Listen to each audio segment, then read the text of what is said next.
Record. It is there recording. We go. That's the obligatory remember, everyone, we're recording this, so don't share your seed phrase message. That would be a disaster. And we'll get going in just a minute.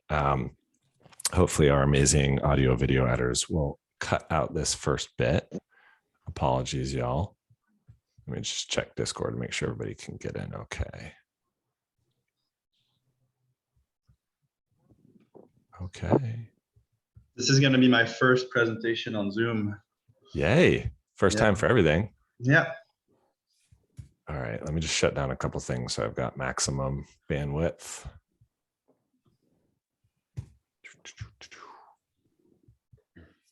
Okay. Where's Zoom? Okay. Someone's chatting. Let's see. Yeah. Everyone feel free to use the chat. It would be great. And Nicolas, what I'll do is if there's any questions for you, I will kind of surface them to you so you don't have to worry about paying attention to chat unless you want to. You can focus on that. So let's set the stage. Let's set the stage and then we'll get going. Everyone, nice to see you all. I'm Ryan from Proof. And today the goal is to just have a great time listening to one of our amazing artists, Nicolas Sassoon, who is, of course, behind Grail number 5, Second Moon. And the goal is just to give you this insight behind the scenes, you know, hear from the artist himself and really get a look behind the curtain. So Nicolas kindly agreed to do this. He created this beautiful site actually that explains the piece in more detail. So if you have questions, please pop them into chat and I will surface them up. Have a good time, relax. We're going to record this for future sessions. So with that, I'd like to welcome Nicolas up to the stage. Welcome. Thank you. Thank you so much. I'm really happy to be able to do this little presentation. So I'm going to talk a little bit about Second Moon, and first I'm going to talk about some of the background and some of like the key fundamentals, influences in my practice, and sort of like how I approach making animations, how I approach making animations that are displayed on screens. Then I'll talk a little bit about my process and I'll show you how I make the work, or I'll show you parts of how I make the work on Photoshop. And then I'll talk a little bit about some inspirations, in particular some artists that have inspired me and influenced me in my work. And then I'll finish by showing some related works to show that Second Moon is not a work that just kind of came out of nowhere, but that there's been like 10 plus years of work that are kind of focusing on ideas relating to Second Moon. And Second Moon is sort of like a really, to me, like a really successful iteration of all this research. Sounds wonderful. So I'll start talking about the origins and the backgrounds behind the work and behind my practice in general. And the first thing I want to talk about is screens. So it's been about 15 years now that I make animations on screen that are displayed on screens as well. And so I've come to consider screen in a very particular way, a little bit like how a painter would consider canvas or how a photographer would consider, you know, film. Screens have these sort of particular properties in the way they behave and like in the way we engage with them. And that's something that's been always really fascinating and inspiring to me. And so here I have an image that shows how a typical LCD screen is sort of built, and it's not necessarily exact, but it kind of shows like the multi-layered aspect of the screen. And this multi-layered aspect is really interesting to me because I feel like it sort of exists physically, but it also exists digitally. And so when we look at a screen, what I mean by that is like when we look at a screen, we're always looking at a different sort of space. And so if I work on a text, I'm working in a specific space on my screen that is looking like a newspaper or a blank page in a paper. If I play a 3D video game with a first-person perspective, I'm in like a completely different space. If I watch a movie, I'm in a completely different space. If I, you know, look at Twitter or social media, I'm in another space. And so what really interests me in particular with screen space is that certain level of depth and flatness and that multiplicity of spaces that we can experience through a screen.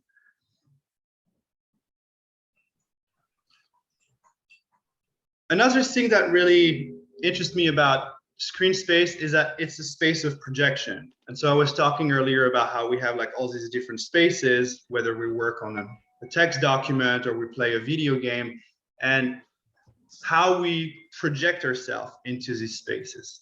And what's really interesting to me is that we tend to think of screens and digital technology as this thing that's like a little bit sort of cut off from a lot of historical elements. And what's really important to me is to try and create these connections with other forms, other mediums, other media. And so this image, I love this image. It's from a meme I found a few years ago that was talking about how, you know, phones are making us antisocial. And then it shows this image that is like probably like from 100 years ago of people having the exact same behaviors in the metro. This is great. I love it. Yeah. And so it's really interesting, you know, because I guess like our behaviors and our way of engaging with screens just doesn't come out of nowhere. There are like sort of like these historical connections. And to me, like in my practice, these historical connections are important. Just I think because they help me also in how I engage with technology in general. And they also help me in how I engage with my art. And feel free to stop me at any time, Ryan, if you have any questions or if you feel like something isn't really clear. Yeah, I will. Don't worry. This is wonderful so far. Thank you. So talking about, you know, a space of projection, for me, a very, very important aesthetic experience in relation to screen and in relation to like projecting myself into a screen has been video games. I'm 40 years old. Like the first video game console I owned was this console, the Atari 2600. And I love this advertising because it really kind of makes a point about how we engage with screens when we play video games. It says, don't watch TV tonight, play it. And so it's not this sort of passive sort of relationship with the space of the screen. It's more like this active where like we're fully projected into that space. I am this little chunk of pixel on the left or on the right. I am exploring that space. And so it is a participatory space. And that's something to me that has always like struck me aesthetically, but also like in terms of my relationship with the screen. And I think it's something I try to reactivate in some form or another in my work. Not necessarily through like making interactive works, but just making, you know, working on a visual language that is going to sort of invite the mind of the viewer to like project oneself into the space of the screen. I love it. What was your favorite Atari 2600 game? I think it was the version of Space Invaders. Right. Yeah. I didn't have a lot of games. I had like 3 or 4 of them. Oh, no, it was Moon Patrol. I don't know. Moon Patrol was good. Yep. Moon Patrol was good, but it was so hard. It was hard. I played the tank game a lot. Let's pause real quick because it might be Michelle or Michael is asking if you could share really quick in Grails. I'm sorry, can you repeat? Like it just cut off. To participate in Grails. It just keeps cutting off. I'm sorry. Okay, I think my connection is stable now. Can you hear me now? Check 1, 2, 3. Can you also share how convinced to participate in Grails? Oh, okay. Well, I think it was pretty easy, to be honest. Kevin called me one day. He just sent me a message on Discord and was like, "Hey, I want to tell you about this project." And I was like, "Okay, like, can I call you quick?" And so he called me and he explained me the project, sort of like really briefly. And I mean, I said yes automatically. Like I didn't really have any questions. It just sounded really exciting. The idea of the whole idea behind Proof and the whole idea behind Grail sounded super exciting to me. So, and I kind of work with intuition a lot. I don't know. I kind of follow my gut, and I had like a really good gut feeling about it. So love it.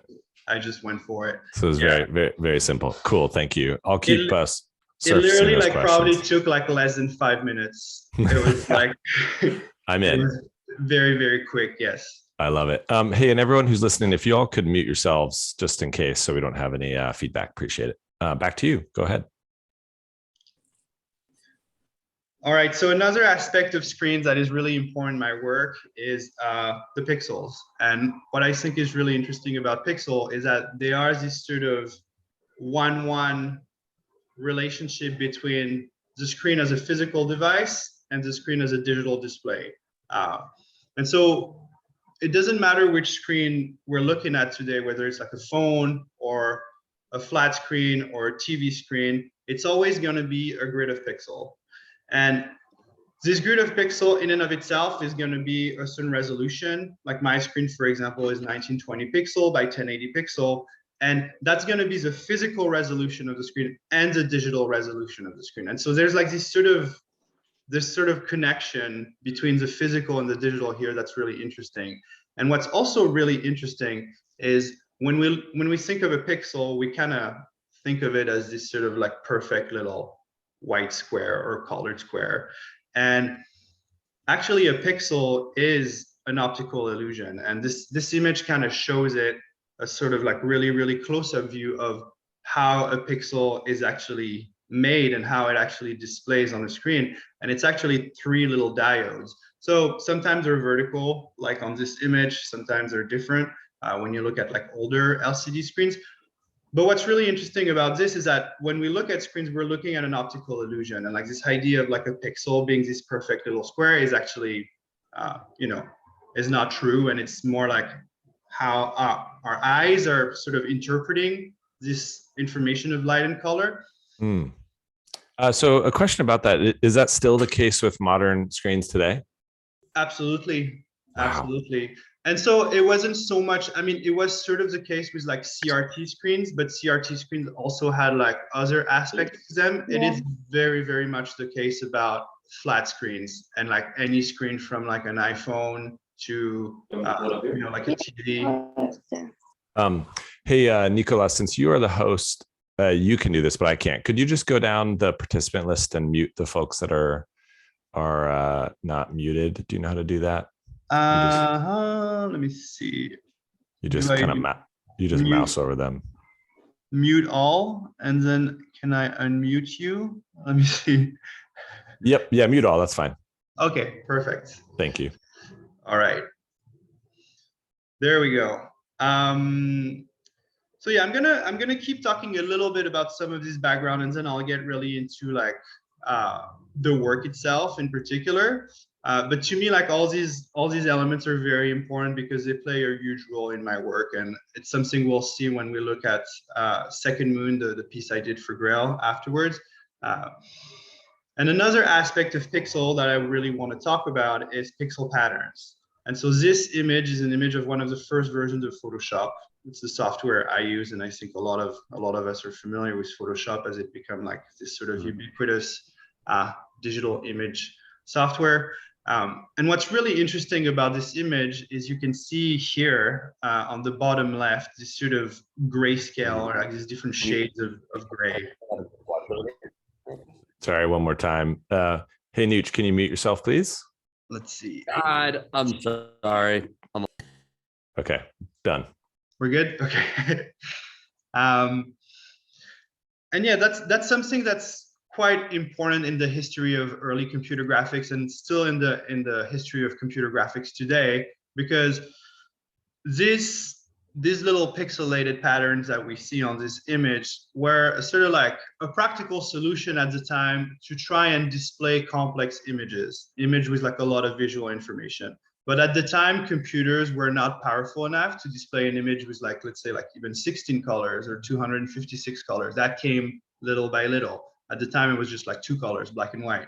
And so developers had to find a way to, how we're gonna display an image just through black and white with different shades. And so they looked at different sort of influences, one of them being textiles and how like embroidery and woven patterns create these different shades. And they used that as a reference to create these pixelated patterns. And so these pixelated patterns to me are sort of like, one of the first iterations of early computer graphics. And they also are like the backbone in a way of like digital image softwares like Photoshop. Like when you work with even like the modern version of Photoshop, you can still work with this sort of pixelated pattern. It's sort of something that like came from, more than 20 years ago and still exists today. And that is a very, very important sort of foundation of my work. And so this image is probably going to be like a little bit pixelated because of the streaming. But this is essentially an image that shows how I get to work with these pixelated patterns and how I can obtain these pixelated patterns. And so if you can't see the image quite well now during the live, you can go to the web page afterwards and you'll be able to like really see it very, very clearly. Here on the left, we have a sort of gradients of grayscale of 16 millions of colors. And here we have like different version of that gradient using pixelated patterns. And this pixelated patterns and the dithering algorithm that we're used to sort of like distribute the pixels more or less evenly, they've existed for quite a long time. You see, for example, like the random dithering noise was invented in 1953. And then some more recent ones were invented in 1973 and 1975. So this sort of algorithm that help like distribute the pixels are things that are like really, really important, again, in like, like the digital image software that we use, but they're also like really important, I feel, in the way they establish a relation to the screen. And if you go to that web page later on, I invite you to try and like scroll slowly like that and sort of like make the image go up and down. And you will see that this pixelated pattern, they start glitching almost, and they start having this reaction on the screen where they almost have like this physical presence. They pop out of the screen. And that's because you're displaying like a perfect grid of pixel on a perfect grid of physical pixel that is the screen. And so that's something that really is really essential in my work, is to find this sort of computer graphics that are going to have this really optical reaction with the screen itself. And so a lot of my work, if you go on my website, as you scroll through the website, the work will have this sort of presence. They will sort of like almost glitch or almost like flash subtly through the screen. And that's because these early computer graphics, they have this thing of like almost, they're pushing against the limits of display of modern screens. And that's something I always try to activate in my work. And, in Second Moon, it's activated very subtly because the work is more sort of like an abstract landscape and it's very calm. But in some of my other work, it's really, really strong. But even in Second Moon, it's still really, I think, really, really present, but in a more sort of calm and like peaceful way. And this is the last image I want to show before we switch to a live Photoshop demonstration. And this image is an image that shows how I make works like Second Moon. And the technique I use is called Moire pattern. And I think Ryan, you sort of like talked about it very quickly during like the Grail live reveal. And so this imaging process is really, really interesting and very simple as well. So like on this image, you can see that there is one image here that is sort of like the background image. And then there's another image here that is more like this sort of black lines with a little bit of negative space in between them. And the overlapping of these two images creates the last image. And so that's something that is really essential in a lot of the works I do. It is really essential in the way I made Second Moon. And it's a really, really interesting sort of optical phenomenon, because once again, it bridges something physical with the digital. Because if you look at Moire patterns, there's a lot of occurrences of Moire patterns in the physical world. There's artists that have been working with Moire patterns as sculptures where they overlap physically two images that are kind of like translucent. And so like the overlapping of the two images create this Moire as you move around. I'll talk about it a little bit later. But it's also something that happens a lot in the digital world. It's something that happens a lot with digital photography as like a sort of like accidental thing that was driving digital photographers crazy at the, in the early 90s and 2000s. So a quick question about that, Nicolas. So two questions. Is the image we're looking at, is there any kind of filter happening, or is that literally the two images being combined? because it's shocking the difference. Right. It's the two images being combined. It's literally just the overlapping of the two images. That is wild. Okay. And then what is a moiré pattern? Where did it come from? What does it mean? Could you give us a little bit of history on what it is? Sure. I mean, the etymology of the word, like the origin of the word, is a little bit sort of blurry. Like some people think it's from France. Some people think it comes from the Middle East. And essentially, it's been identified, in the 19th century as an optical interference pattern, something that happens when two grids overlap. For example, let's say you walk by a basketball court or a tennis court and there's fencing around and the fencing overlaps, two sides of the fencing overlaps, and it's going to create moiré patterns. Some people believe that, it happened first on this textile called mohair, which is like a very, very, very thin, almost like silky, translucent textile. And people would wear this textile by like overlapping like layers of the textile, and it would naturally create this sort of moiré pattern. So yeah, it's an optical phenomenon, and I think its first occurrences were sort of accidental. This sort of happened and people noticed it and were like, wow, this is beautiful. I like it. Let's try and like push this. So cool. Love it. All right. Thank you. And yeah, now I think I can switch to Photoshop to actually show you parts of the process. Let's do it. How Second Moon was done. I think I need to stop sharing my screen just for a second because I can't exit. No problem. Let me see. Stop sharing. Here we go. And then I'll share again. I'm really excited to see this live demo. Oh, cool.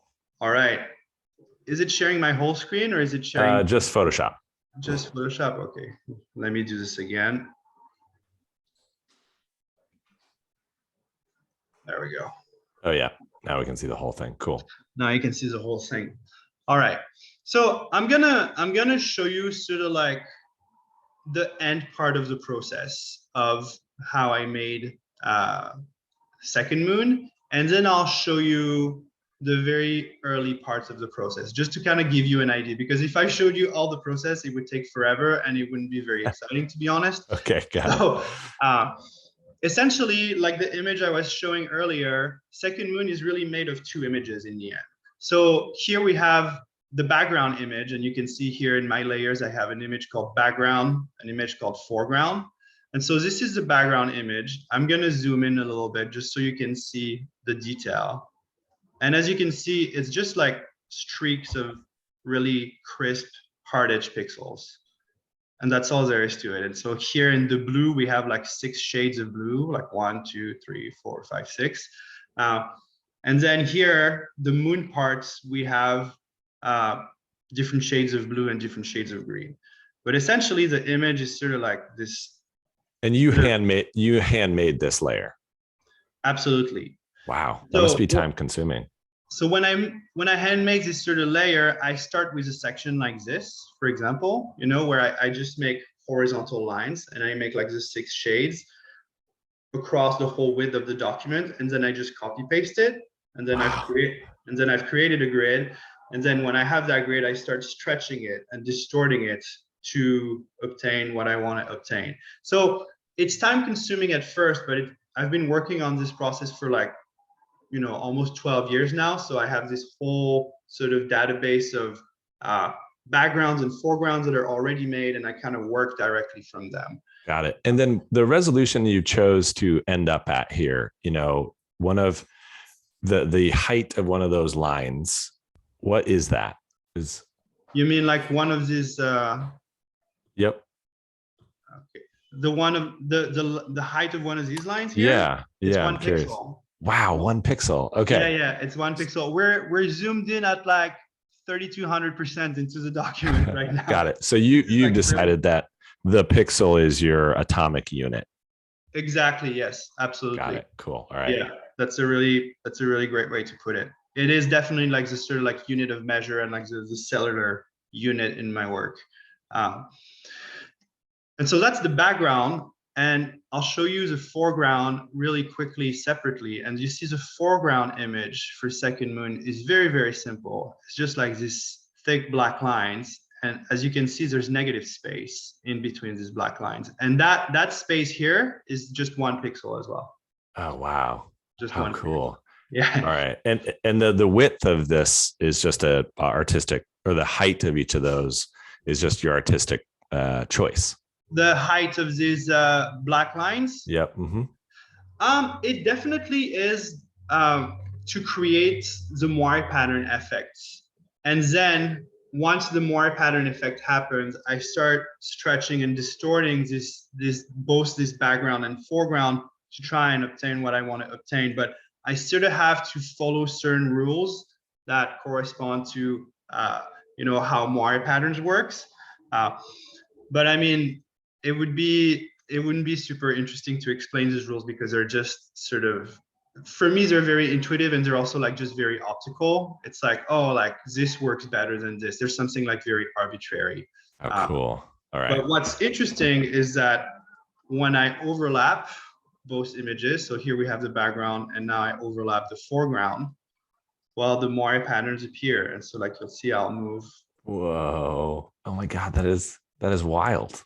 And so that's essentially how I work. I use my arrows to like move the foreground right now to like get a little bit of a preview of the animation. Oh my God. And so, like, for example, if I didn't like the way it looked now, I could go on the background and I could be like, oh, I'm gonna stretch the background a little bit just to see what it's gonna create. And like, here you go. Oh my God, that's so interesting. Wow. And I like it like that. There we go. And now I can see how it looks. And that's essentially how I work. So now I'm showing you, like the final sort of background and foreground. And so there's been many steps before. But what I just did right now when I distorted the background to try and like see what it would create optically, that is my process. That is how I work. That is really like sort of the essence of Photoshop, like 8 hours a day, just like stretching documents like that, seeing the effects of them, cutting them, distorting them, altering them, changing the colors. And so in a way, I guess the work is very similar to analog animation. Since like I never touch code. Everything is sort of like this sort of analogy with, like working with different actual like physical layers. And what's great is like I get like a live preview / rendering of what I'm doing as I work with Photoshop. Wow. And so for Second Moon, how long did it take you to get to the point where you're like, yes, it's perfect. It's what I want? I mean, for Second Moon, it took me, I think I worked on the project for probably 2 weeks, but if I look back, I've made so many different iterations. Like I've made so many different works that were trying to achieve what Second Moon was achieving, but didn't really achieve it as well as Second Moon. And that is like, I've worked on a lot of animation that are like sort of like a circle, like a sun or a moon with like a sort of like liquid surface behind it. And that sort of scene is something I've been working on a lot. Or even if we look at the background of Second Moon, this sort of like waves or like this sort of like liquid surface going from like left to right. I've made like a lot of different iterations of this sort of research. So with Second Moon, I spent probably like 2 or 3 weeks working on it, but I feel like the work has been informed by, probably like a decade of experimentation and research and different works that led to this work. Got it. So I'm gonna put you on the spot because we have you here and it'd be kind of fun. Mm-hmm. Do you have any other Photoshop files from other work that you could show us just for fun? I do. Hey, look at that. I do. I opened one that is sort of similar to Second Moon. It's a work called Blue Shore. It's a work I sold on Foundation last year. Wow, look at that.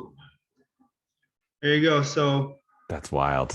We have the background, and this one is very simple, so it's kind of nice to show because you can really You know, if I zoom in, you can really see like the vertical lines. And so originally these lines were perfectly vertical, and then I sort of tilted them like that.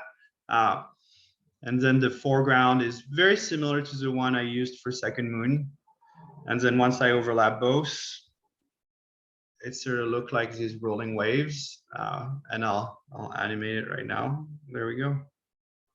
Oh, that's beautiful. How cool. Fun. All right.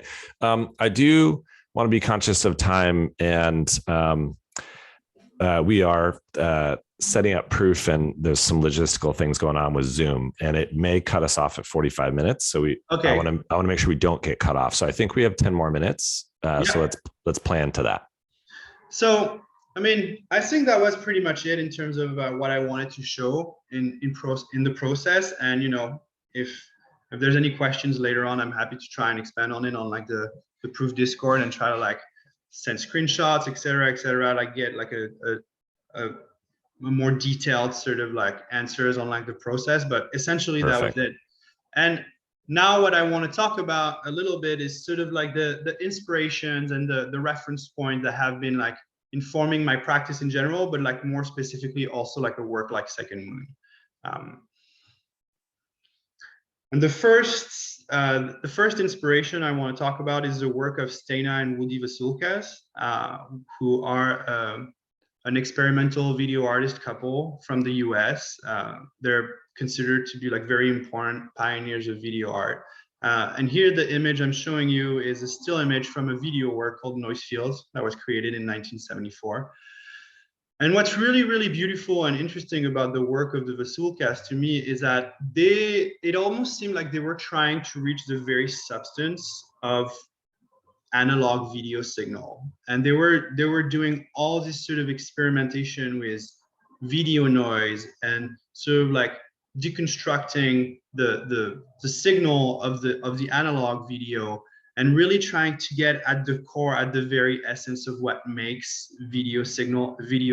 And I relate a lot to this sort of approach. I feel like there's something very visceral and very intuitive. It's not like a sort of conceptual or critical approach. It's more like, I want to try and touch what makes a digital image digital, just like the Vasulka are trying to, you know, explore the materiality and the substance of analog video signal. And they have this sentence that I found in a recent article in the New York Times that I really love, where they say, our goal with Noise Fields was that it was like our ancestors looking at fire. And I love that sentence because I feel like it relates to something in our relation to screens that's not very much talked about, is like our visceral relationship with screens. The fact that we're like viscerally attracted to screens because they emit this light. The fact that like we're going to be viscerally attracted to a certain types of flashing, certain types of color, certain types of motions on the screen. And that's something that I think definitely relates to like, you know, looking at a fire, like looking at like, you know, these things that are like really primal in the history of like mankind. And I've always been interested in trying to explore that in a very intuitive way, because when I work, as you saw on Photoshop, I just do this like live experimentation, and something happens, I'm gonna be like, wow, this is really interesting. I really gravitate towards what's happening here. I'm gonna try and isolate it, and I'm gonna try and push it. And so I think I really relate to the Vasulkas for these reasons, also because of their experimental process, but also for their general approach to, you know, the video image and what it means and their relationship with that image. Wow. And now I can see how you're taking a pixel in your work and experimenting how it's rendered as a pixel on the screen, and how the two are actually interacting, and how we as humans are perceiving that, which is really cool. Thanks for revealing that. Thank you. I'm glad that came through, because sometimes I feel like talking about the whole one pixel, the relation between the physical and the digital, it's hard to convey. So I'm glad you're saying this. Another inspiration of mine is landscape painting in general. I love landscape painting. I love romantic landscape painting. And so in relationship to Second Moon, my work for Grail, one painting that was quite influential is this painting by Caspar David Friedrich, called Two Men Contemplating the Moon, made around 1825 and 1830. And I really, really love that painting for so many reasons. I think the first reason is the way Caspar David Friedrich uses natural elements and like elements of the landscape to sort of like convey, you know, human emotions, but also like ideas about the human condition. And so here we have this scene of, you know, two men looking at the moon. There's something really trivial, but there's also something really touching to me because one of these men looks older, another one looks younger. And so I feel like this painting talks about a lot about like cycles, about like life and death, about growth, about like, you know, also about these moments of bonding or these moments of contemplation. And it really inspires me because I guess I'm hoping I can try and convey like similar things in some way through a digital animation. And when I use elements of landscapes, I want to use these elements of landscape to convey similar experiences, to convey like a sort of contemplative experience or a sort of experience of we're going to take a pause and we're going to look at a landscape and it's going to be a moment of reflection. And I love the idea of trying to create that experience through a screen, because typically when we're on a screen, we don't really go through the experiences unless we're watching a movie and there's a scene in the movie that's really, you know, about this moment, but it's scripted, it's within a narrative. It's not something that we sort of engage with the image as like a sort of like a very one-on-one personal relationship. I love that. And so that's something that really, you know, when I worked on Second Moon, I really wanted to create this sort of reflection of the moon on a body of water, like on a lake or something. And this sort of experience of like being at night, looking at this scene and having this moment of reflection that's really, really open-ended, you know, like people will bring whatever they want to bring, whatever they're going through into that image. And, you know, it might seem of a stretch, but what I want is create the conditions for that, basically, through the work. And then, you know, anybody can bring anything into that particular moment. Yeah, I love your piece, and also Marlo's piece for that reason. They almost encourage contemplation. So yes, definitely. Thank you. Another influence that kind of relates to the moon and also relates to something that's really dear to me is the work of Chesley Bonestell, mainly because Chesley is like a really important figure in modern space art and sort of like sci-fi art. And so this is kind of like a, you know, popular culture, popular imagery counterpoint to the work of Caspar David Friedrich, which is like very sort of like classical romantic painting. I'm also a huge fan of science fiction. I used to collect sci-fi films on VHS. I used to have thousands of them. I was obsessed with VHS covers.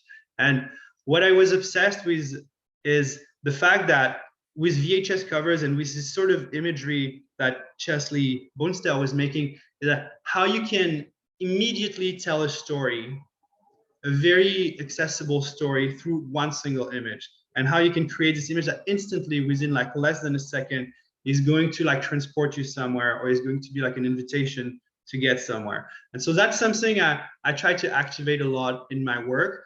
At the end, if we have time, I'll show like some early works where I really actually try to activate that, where I created works where I had a title and you would click on the title and the title would lead you to like a bigger work. And so to me, it was sort of like a translation of that, you know, that book cover or that VHS cover that you look at and you sort of have like, it's sort of like an invitation to that deeper story. And I love this sort of the use of like an image relating to sci-fi or relating to exploration in those particular terms. I love it. I think we only have 2 minutes left, unfortunately. Okay. Well, I'll cover this because it's also like a really important influence in the work, and I think people will see it. Another big influence in Second Moon and in my work in general is the work of different up artists and kinetic artists. And so in relation to Moire pattern, the work of Jesus Rafael Soto, an artist from Venezuela, is really important. He was one of the artists that is known for using Moire patterns actually physically. And so like the work we're looking at right now is actually a Moire pattern that you can enter into. And so that's kind of like the work he's known for. Wow, so and cool. I've always loved this idea of like audience participation. And with Moire pattern physically, you have to participate because it's your motion that creates the reaction on the actual image. You know, if I had like these two images overlapping, I would have to move to actually like make them create the moire pattern. And this work is exactly like that, depending on like where you stand. You know, these like dense blue ropes are going to have like a different densities, are going to vibrate differently, and then you can like actually enter. Wow, so cool. And another op artist that has been really influential in my work is Bridget Riley, and this is an image of like one of her most famous series called Cataract 3 from 1967, I believe. Yep, 1967. And what I love about Bridget Riley's work is, again, like using this sort of like optical science to create an optical illusion within a still image, you know. And so like if you look at this image, it's a painting, but if you like stare at it for quite a while, maybe like I hope the live stream doesn't like compress it too much, but the image looks like it's actually flowing or vibrating. Yeah, it's moving. It looks like it's moving, and it's an oil painting, so there's something quite amazing. You know? It's not moving. Yeah. Wow. And what I love also about this work is the fact that it, you know, it's sort of like evoke natural landscapes. I mean, when I look at that painting, I definitely see like a sort of like a liquid surface or like an ocean surface. And Bridget Riley did this series about the sun, about sun reflections, which is also like really, really interesting. So that has been also like a really important influence in the work. Wow, Nicolas, I want to thank you so much for being our artist, number one, for agreeing to be a part of Grails. You are a very accomplished, talented artist. So I appreciate that more than you know. And also I appreciate you putting this together. Your work is even more meaningful for me now that I understand where it's coming from and how you actually build it. So thank you so much for that. I don't want us to get cut off suddenly, because that would be terrible. So I just want to thank you. And I appreciate your time. We will release this video for everybody to enjoy. But thank you for your time. I really appreciate it. Thank you so much. Thank you for giving me that opportunity. This was amazing. And I hope, I hope this talk kind of conveyed like some really important ideas about Second Moon and about my work in general. It did. It was wonderful. So thank you. I think you can hit stop recording now, and everybody have a wonderful day.